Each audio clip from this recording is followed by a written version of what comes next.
এয়া ঢেকীয়া ভাজি বনাম। মই ভালদৰে ধুই লৈছোঁ ঢেকীয়াখিনি, ধুই লৈ কাটি পিনি টুকি থৈছোঁ। বনাই লৈছোঁ পিঁয়াজ, আলু আৰু নহৰু, আদা পিচা, জলকীয়া, মছলা, ধনিয়া গুড়ি, জিৰা গুড়ি, ৰেড চিলি পাউডাৰ আৰু পাঁচফোৰণ অকণমান লৈছোঁ।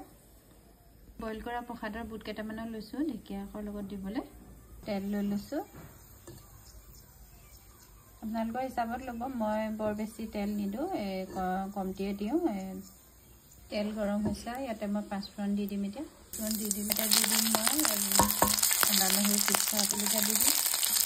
ইয়াতে দি দিলোঁ কেৰাহীতে পিঁয়াজখিনি, হালধি দি দিম। ইয়াতে সিজিব দিম। সিজিছে এতিয়া মই ইয়াতে আলুখিনি দি আলুখিনি অকণমান সিজিব দিম। দি দিম নিমখ আধাখিনি সিজিব দিছে। ঢেকীয়াখিনি দি দিম। ঢেকীয়াখিনি ইয়াতে দি দিলে অলপ সিজিব দিম। এতিয়া লৰাই মেলি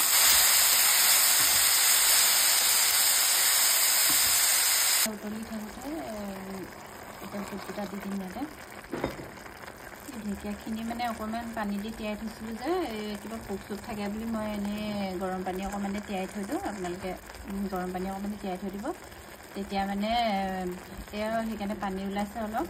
পানী মই দিয়া নাই, নিজে ওলাইছে। আৰু এতিয়া মই বুটখিনি দি দিম। এতিয়া মই ঢেকীয়া শাকৰ আৰু বুটৰ ভাজিকণ মোৰ ৰেডি হৈ যাব। এয়া মোৰ ঢেকীয়া শাকৰ বুট আৰু ঢেকীয়া শাকৰ ভাজিকণ হৈ গ'ল। বৰ ধুনীয়া হৈছে।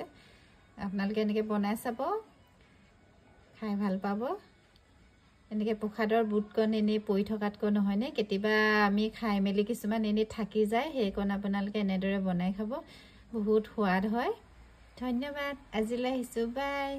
যদি ভিডিঅ'টো ভাল পায় লাইক, শ্বেয়াৰ আৰু কমেণ্ট আৰু ছাবস্ক্ৰাইব কৰি দিব আৰু বেল আইকনটো দবাই দিব। ধন্যবাদ। আজিলৈ আহিছোঁ, বাই।